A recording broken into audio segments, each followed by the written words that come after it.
Selamat datang di Pecandu Manhwa. Terima kasih dukungannya. Langsung saja kita mulai ceritanya.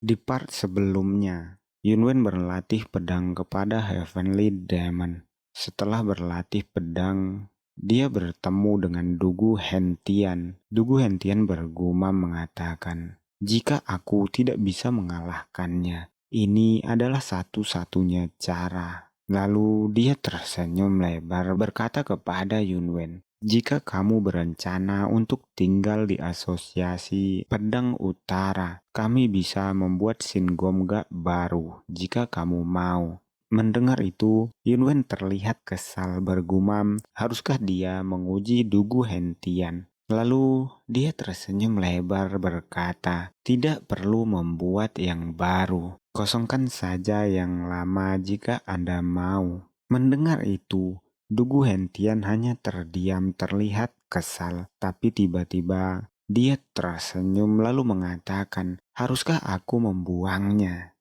Dan bergumam, "Seorang pengecut sepertimu menyuruh kami mengosongkan Singomga." Merespon Dugu Hentian, Yunwen tertawa dan mengatakan bahwa dia hanya bercanda, tapi bergumam mengatakan, "Kamu orang jahat yang menyebabkan kebohongan tanpa peduli apapun." Setelah itu, pelayan rumah Dugu Hentian mengeluarkan hidangan yang terlihat sangat lezat, membuat Yunwen terkagum karenanya. Yunwen bergumam, "Sungguh menakjubkan. Ini adalah masakan yang belum pernah aku lihat.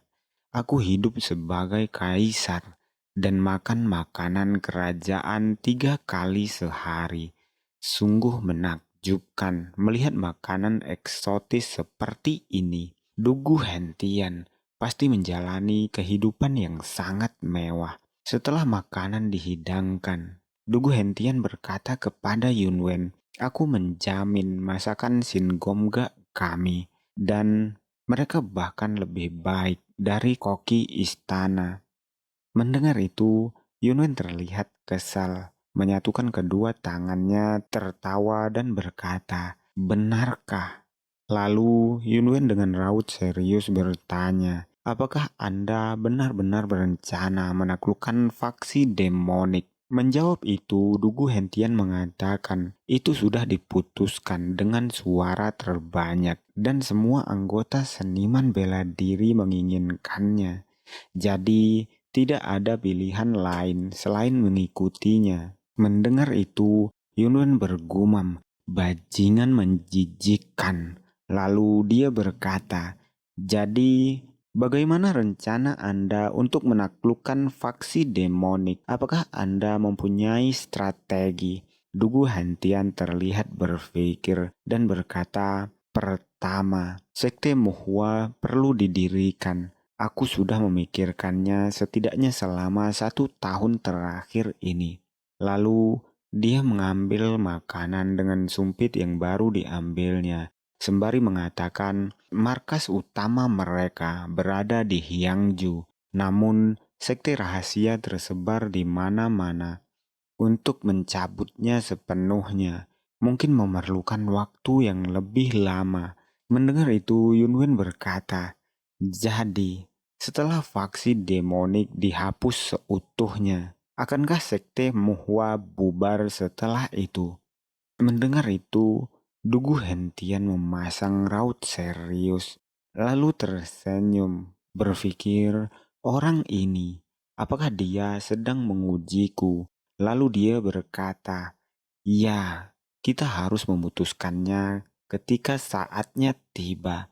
Satu hal yang kuinginkan agar organisasi ini terus berlanjut sebagai organisasi permanen. Bukankah hal itu diinginkan demi perdamaian dunia murim?" Mendengar itu, Yunwen bergumam, "Bukan untuk kedamaian dunia murim, tapi untuk kepentingan ego dirimu sendiri." Lalu, dengan ekspresi yang terlihat meremehkan, Yunwen bertanya, "Begitukah?" Dia menaruh jarinya di dagu dan bertanya, "Apakah ada variabel lain?" Dugu Hentian mengatakan, Aku tidak akan menyebutnya variabel, tapi ada rumor bahwa seni bela diri John McHugh telah muncul. Itu membuat Heavenly Demon sangat terkejut. Tidak hanya Heavenly Demon, bahkan Yunwen terkejut. Lalu menanyakan, John McHugh, apa maksudmu? Dugu Hentian menjelaskan, lebih tepatnya, seseorang yang menyebut dirinya John Masang telah muncul. Seni bela dirinya dikatakan mirip dengan John McHugh kuno. Merespon itu, Yunwen terlihat gugup berkata, "Ah, begitu." Tapi dia berpikir, apakah itu aku, orang yang sedang berada di depanmu ini? Dugu Hentian melanjutkan, ada banyak rumor aneh tentang John McHugh, jadi sulit menentukan mana yang benar dan mana yang tidak.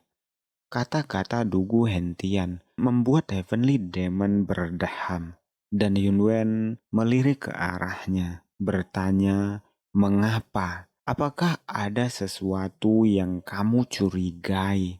Menjawab pertanyaan Yunwen, Heavenly Demon menaruh tangannya di dagu dan berkata, "Tidak." Melihat Yunwen yang hanya diam, Dugu Hentian bertanya, apakah kamu mempertimbangkan untuk bekerja sama demi keadilan di dunia murim? Mengulurkan tangannya, dia melanjutkan, di masa depan, sekte Muhwa yang baru didirikan akan membutuhkan bakat sepertimu. Jika kamu mau, aku menjanjikanmu posisi penting. Mendengar itu, Yunwen bergumam. Dia pikir dia akan menjadi pemimpin sekte Mohwa. Dia ingin menjadikanku bawahannya. Lalu sambil mengangkat gelasnya, Yunwen berkata, "Saya minta maaf karena terlalu memikirkan seseorang yang tidak terampil seperti saya. Tolong beri saya waktu untuk memikirkannya." Mendengar itu, Dugu Hentian yang mengangkat gelasnya berpikir, masih belum mempan. Kalau begitu, lalu dia berkata, "Kalau begitu, silahkan lakukan itu. Tapi aku ingin kamu tahu bahwa aku sangat menghormatimu."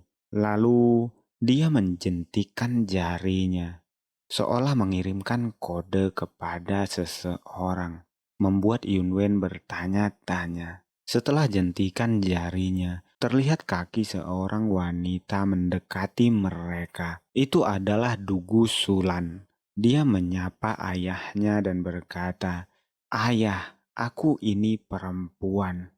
Jangan memanggilku seperti itu." Merespon itu, Dugu Hentian berkata, "Kemarilah." Melihat Dugu Sulan, Yunwen sangat terkejut. Berpikir, apa yang terjadi di sini? Lalu Dugu Hentian berkata, "Apa yang kamu lakukan? Datang tapi tidak menyapa tamu." Tidak hanya Yunwen yang terkejut. Seketika setelah melihat wajah Yunwen, Dugu Sulan juga terkejut. Bergumam, "Pria itu adalah pria yang kemarin malam." Dugu Sulan membungkuk dan memperkenalkan dirinya, mengatakan, "Aku Dugu Sulan."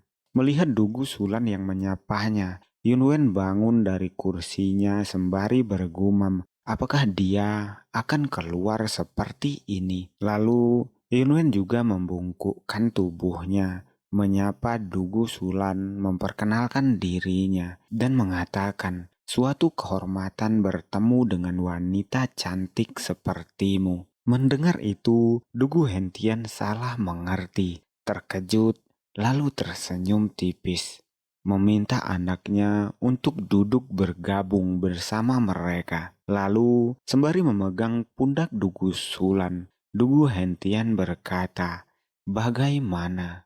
Bukan karena dia anakku, tapi dengan seperti ini, kamu tidak akan menemukan orang yang lebih baik dari dia." Mendengar itu, Yunwen bergumam, "Dasar bajingan, apakah kamu mempermainkan pernikahan putrimu?"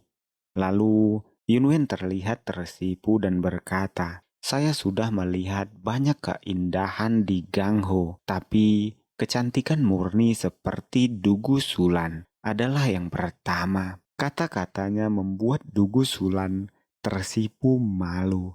Lalu dikejutkan dengan transmisi suara dari Yunwen yang mengatakan, "Nona." Dugu Hentian mengatakan, "Gadis ini berusia 19 tahun sekarang, jadi kita harus mempersiapkan pernikahannya." Dia menopang dagunya dan melanjutkan, "Dia bisa menjodohkannya kepada siapapun, bahkan jika itu Yunwen." Mendengar itu, Yunwen menyatukan tangannya dan berkata, "Saya sangat menghargai Anda yang sudah sangat memperhatikan saya. Jika Lord Huanju menghendaki, saya siap melakukan apapun." Mendengar jawaban Yunwen, Dugu Hentian tertawa dalam pikirnya dan mengatakan, "Mudah sekali. Ini pasti karena kamu juga seorang laki-laki." Setelah itu, Yunwen berdiri dari kursinya, menyatukan kedua tangannya dan berkata, "Kalau begitu, saya akan pergi sekarang." Melihat Yunwen yang sudah mau pergi, Dugu Hentian meminta maaf karena menahannya terlalu lama. Lalu Yunwen menyatukan kedua tangannya membungkuk di depan Dugu Sulan dan berkata, "Semoga kita bertemu lagi, Nona." Membuat pipi Dugu Sulan memerah. Dugu Sulan menatap Yunwen yang meninggalkan ruangan. Lalu Dugu Sulan berniat bertanya kepada ayahnya siapa pria itu. Tapi ayahnya memintanya untuk tidak khawatir dan tetap tenang. Lalu mempersiapkan pernikahannya. Tidak hanya sampai di situ, Dugu Hentian mengatakan bahwa Dugu Sulan akan menikah musim semi mendatang. Mendengar itu, Dugu Sulan bertanya, siapa yang akan menjadi mempelai prianya? Dugu Hentian mengatakan, "Menurutmu siapa? Bukankah sudah kubilang dia adalah pemimpin asosiasi Pedang Selatan?" Mendengar itu, Dugu Sulan bertanya, "Bagaimana dengan pria ini?" Tapi mendengar pertanyaan Dugu Sulan, Dugu Hentian marah berteriak, mengatakan, "Berisik, lakukan saja apa yang aku katakan. Sekarang enyahlah." Mendengar itu, Dugu Sulan hanya menundukkan kepalanya. Di malam harinya, saat festival dilaksanakan, Yunwen mendatangi bangunan Hua Dongyeon. Di dalam bangunan, wanita yang menggunakan penutup wajah sebelumnya bertanya kepada Dugu Sulan, apakah Dugu Sulan sudah siap, dan Dugu Sulan mengiyakan. Wanita yang memakai penutup wajah bertanya kepada Dugu Sulan, apakah Dugu Sulan sudah memikirkan secara matang-matang, dan bisakah mereka mempercayai Yunwen? Karena jika Dugu Sulan pergi, kemungkinan besar kekacauan akan menyebar ke seluruh area. Menanggapi itu, Dugu Sulan mengatakan, "Aku tahu apa yang kamu khawatirkan, Huansa. Tapi aku yakin semuanya akan berjalan lancar." Yunwen yang sudah berada di sana terkejut dengan obrolan mereka berdua, bergumam, "Sudahkah kamu menceritakan semuanya kepada Nightwalker itu?" Terlihat Yunwen sudah berada di sekitar mereka, tetapi dia menyembunyikan keberadaannya. Melihat itu, Heavenly Demon memperingati Yunwen, memintanya untuk keluar dari situasi ini sebelum keadaan menjadi lebih buruk. Tapi Yunwen menolaknya karena dia sudah berjanji. Merasa sudah cukup lama menunggu, Dugu Sulan bertanya-tanya di mana Yunwen, karena seharusnya Yunwen sudah datang sekarang. Dan Huansa mengatakan, apakah dia tidak datang karena dia takut kepada setelan yang dipakainya. Yunwen yang berada di samping Huansa tiba-tiba bertanya, Apakah kita pernah bertemu sebelumnya? Itu membuat Huansa sangat terkejut dan refleks melindungi nonanya. Melihat Yunwen sudah di sana, dia berkata dalam pikirnya, "Aku tidak percaya aku membiarkan mereka sedekat ini." Dan Yunwen yang melihat tatapannya menyadari sesuatu. Berkata, "Mata itu adalah orang yang melaju dengan kencang memakai kuda di tengah jalan raya." Dan menanggapi itu, Huansa menunjuk Yunwen dan berkata, "Kaukah si orang gila itu?" Mendengar itu, Yunwen bertanya, "Bagaimana bisa kau menuduhku sebagai orang gila? Apa yang kamu lakukan saat menunggang kuda bahkan lebih gila lagi?" Huansa tiba-tiba membuka penutup wajahnya dan berkata, "Aku tidak bisa mempercayakan Tuan Putri kepada orang sepertimu." Tapi Yunwin tidak memperdulikannya, berjalan melewatinya dan berkata, "Apa yang kamu bicarakan dan mengapa kamu melepas topengmu?" Huansa terlihat terkejut dan sedikit marah karena dia diabaikan. Yunwen bertanya kepada Dugu Sulan, "Tuan Putri, apakah Anda sudah siap?" Mendengar itu, Dugu Sulan sedikit terkejut dan meminta Yunwen untuk menunggunya sebentar, membuat Yunwen bertanya-tanya. Tapi setelah melihat Dugu Sulan membuat bungkusan yang lumayan besar, Yunwen bertanya, "Tuan Putri, apa isi bungkusan itu?" Menjawab itu, Dugu Sulan mengatakan bahwa itu hanya beberapa pakaian dan perlengkapannya, tidak ingin membuang waktu. Yunwen mengangkat bungkusan itu dan berkata, "Ikut saja denganku, aku akan mengurus semuanya." Tingkah Yunwen itu mengejutkan Dugu Sulan dan berkata dengan gagap, "Baiklah." Yunwen terkejut saat melihat Wansa terlihat bersiap. Yunwen memanggilnya dan bertanya, "Hei kamu, apakah kamu berencana untuk mengikuti kami?" Wansa yang sudah mengenakan penutup mukanya mengatakan, "Tentu saja, aku juga ikut." Mendengar itu, Yunwen bertanya kepada Dugu Sulan, "Apakah kamu serius ingin dia ikut dengan kita?" Dan Dugu Sulan berkata, "Tentu saja, karena Huansa adalah orang terdekatnya. Apakah itu tidak mungkin?" Menjawab itu, Yunwin mengatakan tentu saja itu mungkin. Lalu dia melirik ke arah Huansa, memanggilnya topeng hitam dan berkata, "Aku tidak bisa menjagamu.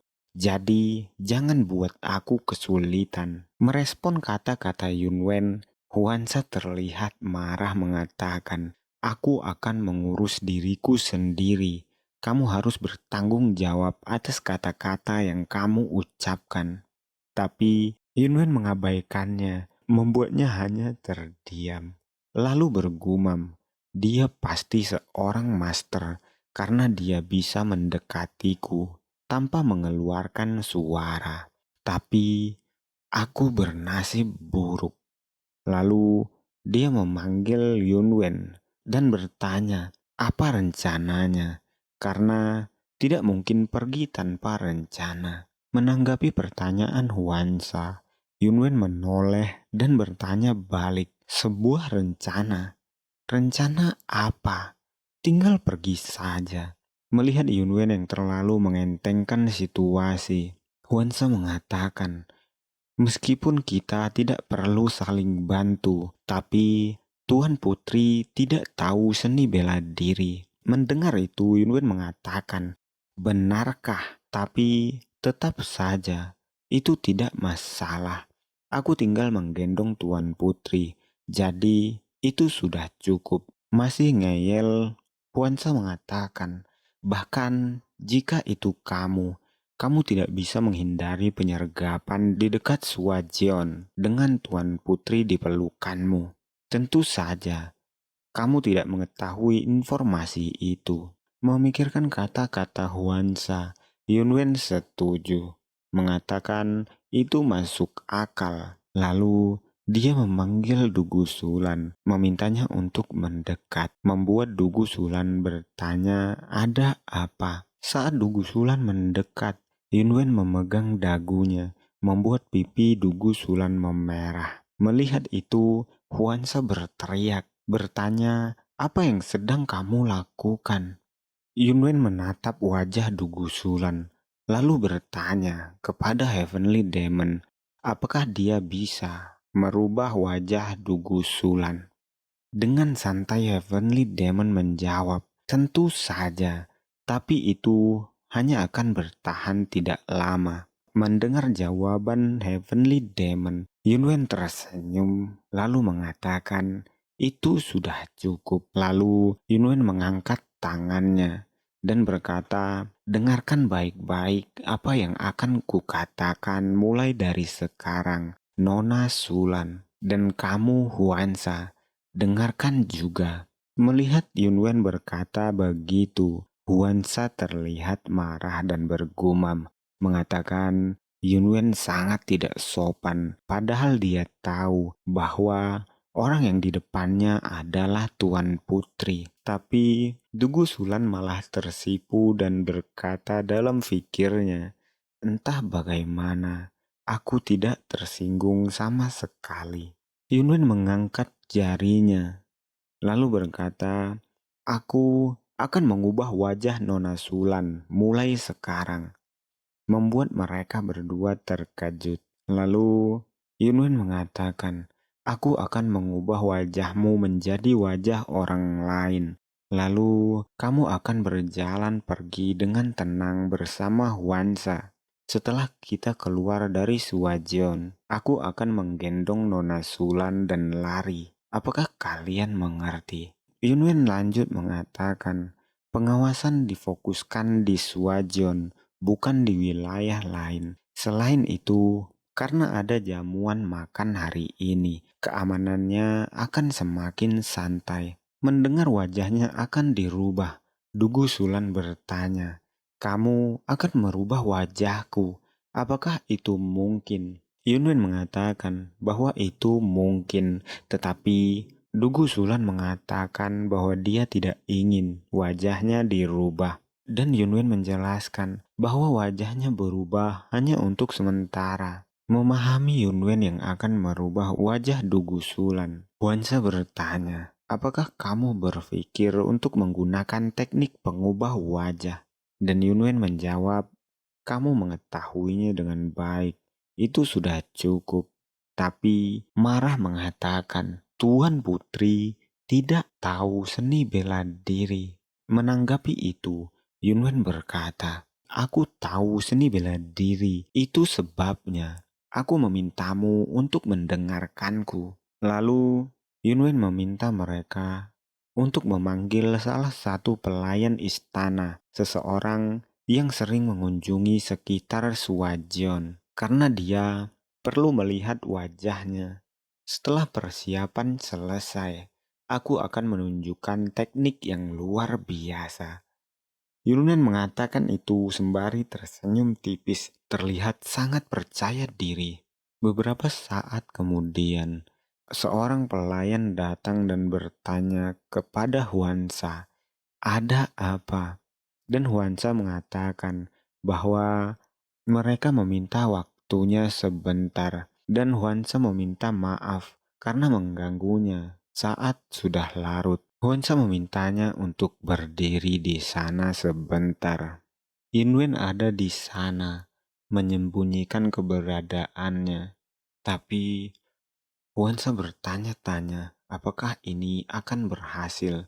Dia bahkan tidak bisa merasakan kehadiran Yunwen yang ada di sampingnya dan memuji kehebatannya. Lalu Yunwen mengirimkan transmisi suara yang mengejutkan Huansa, mengatakan, sudah selesai, suruh dia pergi. Huansa meminta pelayan itu pergi. Saat pelayan pergi, dia bergumam, entah kenapa, Huansa terlihat aneh hari ini. Setelah pelayan pergi, Dugu Sulan dan Yunwen duduk di dua bangku berhadapan. Yunwen menutup matanya, mengeluarkan aura merah di tangannya, yang membuat Dugu Sulan dan Huansa terkejut. Lalu, Yunwen memukul kepala Dugu Sulan. Terlihat cukup kuat, membuat Huansa berteriak mengatakan, "Apa-apaan ini?" Tapi sebelum dia menyelesaikan kata-katanya, wajah Dugu Sulan berubah sepenuhnya. Tidak ingin membuang waktu, Yunwen berteriak mengatakan, "Berhenti kagum, Huansa.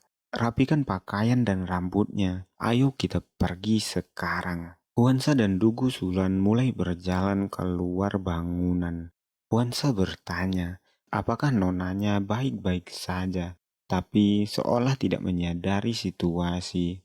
Dugu Sulan menjawab dengan bertanya, "Memangnya ada apa?" Lalu Huansa mengatakan, "Menurut saya, Anda terlalu percaya terhadap orang itu. Saya ingin tahu, apakah Anda hanya mengikutinya tanpa berpikir?"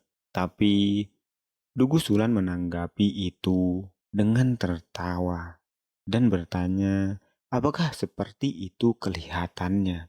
Lalu mengatakan, "Ayahku akan memperluas pengaruhnya dengan menyambut orang-orang daripada mengusir mereka. Dia adalah orang yang jelas-jelas fokus pada tujuannya, seolah-olah dia tidak peduli dengan caranya. Darah ayahku juga mengalir dalam diriku selama aku bisa meninggalkan asosiasi Pedang Utara. Aku akan menerima bantuan dari siapapun." Mendengar itu, Huansa hanya menurut mengatakan, "Aku mengerti." Dan dia bergumam, "Aku menghargai kepercayaan diri Anda." Mereka berjalan santai di daerah yang mereka waspadai. Tiba-tiba, mereka dikejutkan oleh seseorang yang melompat dari dalam air, mendarat tepat di depan mereka berdua. Bertanya, kemana mereka akan pergi selarut ini? Mendengar pertanyaan itu, Huansa berkata, "Aku harus pergi ke suatu tempat. Ini adalah perintah nona muda, jadi patuhi itu." Mendengar jawabannya, salah satu dari dua penjaga itu bertanya, "Apakah kamu sadar bahwa pengontrolan akan dilaksanakan pada tengah malam?" Menjawab mereka, Huansa ngegas dan bertanya, "Jadi, kalian tidak mau mendengar apa perintah dari nona muda?" Membuat penjaga itu gugup dan mengatakan, "Aku hanya menyatakan peraturan. Silahkan lanjutkan perjalananmu." Lalu, Huansa memanggil Dugu Sulan dengan nama pelayan, memintanya untuk melanjutkan perjalanan. Melihat Kem Eng sebaik itu, salah satu penjaga bertanya-tanya apakah dia memang sebaik itu. Tapi satu penjaga lainnya memintanya berhenti berbicara omong kosong dan bersiap untuk berganti shift. Saat Huansa sedang berjalan, dia mendapat transmisi suara, menyuruhnya berjalan terus ke depan. Huansa yang kebingungan di mana Yunwen bertanya, "Ada di mana kamu?" Menjawab itu, Yunwen mengatakan, "Tidak perlu repot-repot mencariku," dan meminta Huansa untuk pergi ke bawah pohon besar yang ada di depannya. Huansa membawa Dugu Sulan ke bawah pohon besar itu dan mengatakan, "Kami sudah sampai. Di mana kamu?" Tiba-tiba, mereka berdua dikejutkan oleh Yunwen yang tiba-tiba menggendong Dugu Sulan dan mengatakan kepada Huansa untuk mengikutinya saja. Tanpa banyak basa-basi, Yunwen loncat sangat tinggi, meninggalkan retakan di tanah pijakannya, membuat Huansa sangat terkejut dan bertanya-tanya seni bela diri apa yang dia gunakan. Tapi Huansa menyadarkan dirinya, berkata kepada dirinya sendiri bahwa ini bukan waktunya untuk kagum, dan dia bergegas mengejar Yunwen. Yunwen berlari di udara dengan sangat cepat, sembari menggendong Dugu Sulan di depannya.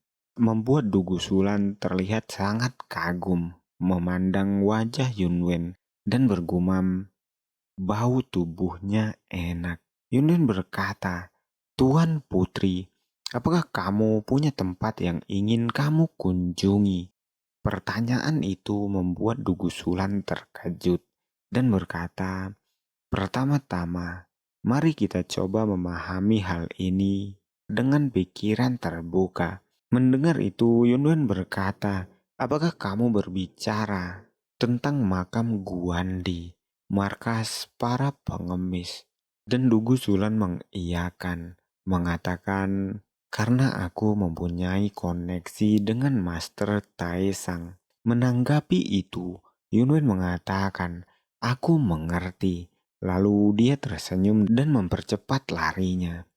Mereka sampai di makam Guandi dengan sangat cepat, turun dengan kasar seperti meteor yang jatuh dari langit, membuat gumpalan asap dan retakan tanah yang cukup besar. Itu membuat Dugu Sulan ketakutan. Melihat Dugu Sulan yang ketakutan, Yunwen bertanya, "Apakah kamu baik-baik saja?" Dan Dugu Sulan terpaksa menjawab, "Iya." Sedangkan Wansa berlari sekuat tenaga, menghabiskan nafasnya. Tapi tidak sadar akan usahanya, Yunwen berteriak memarahinya dan bertanya kenapa dia sangat lambat. Sedangkan Huansa yang terlihat sangat kelelahan, terengah-engah meminta maaf dan bergumam, "Aku berlari sekuat tenaga. Dasar bocah tengik." Beberapa saat kemudian, Yunwen meminta mereka berdua mendengarkannya, lalu mengatakan, "Aku akan kembali ke ruang perjamuan."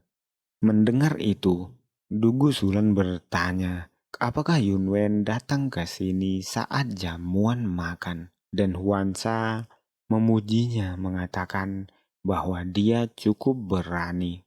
Menanggapi itu, Yunwen tersenyum mengatakan, "Kalian bahkan tidak bisa membayangkanku mengeluarkan kalian dalam waktu sesingkat ini. Ini adalah waktu yang paling tidak mencurigakan. Jika kamu menyebut permintaan Master Taesang pada makam Guandi, mereka akan menerimamu. Untungnya kamu mempunyai koneksi dengan Master Taesang. Bersembunyilah dengan baik. Jika waktunya tiba, aku akan kembali." Setelah mengatakan itu, Yunwen melompat dengan sangat cepat, meninggalkan pujian keluar dari mulut dua wanita yang ditinggalkan. Sedangkan di udara, Yunwen berkata kepada dirinya sendiri, "Aku penasaran melihat bagaimana wajah Wansa akan berkerut. Aku tak sabar untuk itu." Di festival perjamuan, Yunwen yang baru datang disambut oleh Tuan Muda Reon.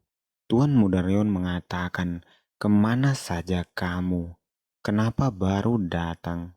Kita sepakat untuk minum sampai pagi. Apakah kamu lupa?" Melihat Tuan Muda Reon dan Iron Fist yang sudah mabuk, Yunwen bergumam, "Tampaknya kalian sangat bahagia. Mau bagaimana lagi?" Dia tersenyum bahagia, lalu melanjutkan, "Sekarang mari kita mulai." Dia mengangkat gelasnya dengan muka yang memerah, terlihat sudah mulai mabuk. Mereka dilayani oleh adik Tuan Muda Reon, Tuan Muda Reon, dan juga Iron Fist terlihat sangat bahagia. Melihat mereka, Yunwen mengangkat gelasnya dan bergumam, "Aku perlu menunjukkan tawa dan percakapanku kepada mereka sebanyak mungkin. Mereka akan menjadi saksi untuk membuktikanku tidak bersalah." Iron Fist yang terlihat sudah sangat mabuk tertawa, berkata bahwa Yunwen yang pandai bertarung ternyata pandai minum juga. Dia bertanya, apa yang tidak bisa dilakukan oleh Yunwen. Lalu dia mulai mengeluarkan kata-kata jujur. Dia berkata, "Awalnya aku percaya dengan kebohongan Yunwen. Sejujurnya, aku tidak menyukainya. Tapi setelah kulihat Yunwen pandai minum dan juga bertarung, melihat Iron Fist, Yunwen terlihat aneh dan berpikir, dia mabuk. Lalu tiba-tiba Iron Fist berteriak, 'Jadi, saat ini aku menyukaimu, Yunwen. Aku merasa sangat beruntung membangun hubungan dengan seorang sepertimu.' Lalu menanggapi itu, Yunwen berkata, 'Yang ingin aku katakan adalah bertemu dengan kalian adalah hal terbaik yang pernah kulakukan sejak aku memasuki dunia murim.' Kata-kata itu membuat Iron Fist tersentuh dan langsung memeluk Yunwen. Mereka berdua terlihat sangat bahagia. Melihat mereka, Tuan Muda Reon bertanya kepada Yunwen apakah dia berencana berangkat besok dan mengatakan, "Jika kamu tidak mempunyai rencana khusus, mengapa tidak ikut bersama kami ke makam Guandi?" Menanggapi itu, Yunwen berkata, "Ada banyak tempat untuk dikunjungi di luaran sana. Sayang sekali, kita pasti akan bertemu lagi suatu saat nanti." Mereka berteriak kompak mengatakan, "Mari bersulang untuk perpisahan, untuk persahabatan, dan demi kehormatan Yunwen." Esok paginya, Dugu Hentian terlihat sangat marah, bertanya, apakah Dugu Sulan menghilang? Menanggapi pertanyaannya, penasehat mengatakan, berdasarkan penyelidikan saya, tidak ada kemungkinan Tuan Putri diculik oleh orang luar. Mendengar itu, Dugu Sulan berteriak, "Omong kosong. Jadi maksudmu Sulan pergi sendirian?" Penasehat mengatakan, keamanan gerbang air bertanggung jawab atas penjagaan gerbang untuk menculik Tuan Putri tanpa meninggalkan jejak apapun di jaringan keamanan kita. Tidak mungkin. Itu sangat sungguh mustahil. Selanjutnya, menurut para penjaga, sekitar tengah malam tadi, seorang pria bernama Huangsa dan pelayannya Gem-e meninggalkan gerbang air bersama-sama. Tapi sesuatu terjadi saat saya menanyainya langsung. Gem-e tidak pernah menemani Huangsa. Faktanya, dia tidak pernah keluar rumah. Mendengar itu, Dugu Sulan bertanya, apakah ini kasus psikologi terbalik? Tapi menanggapi pertanyaan Dugu Hentian, penasehat berkata tidak dengan sangat tegas dan mengatakan ini adalah face changing transformation, teknik pengubah wajah. Itu membuat Dugu Hentian sangat terkejut. Terima kasih sudah nonton. Jangan lupa subscribe, dan subscribe tidak merugikan Anda.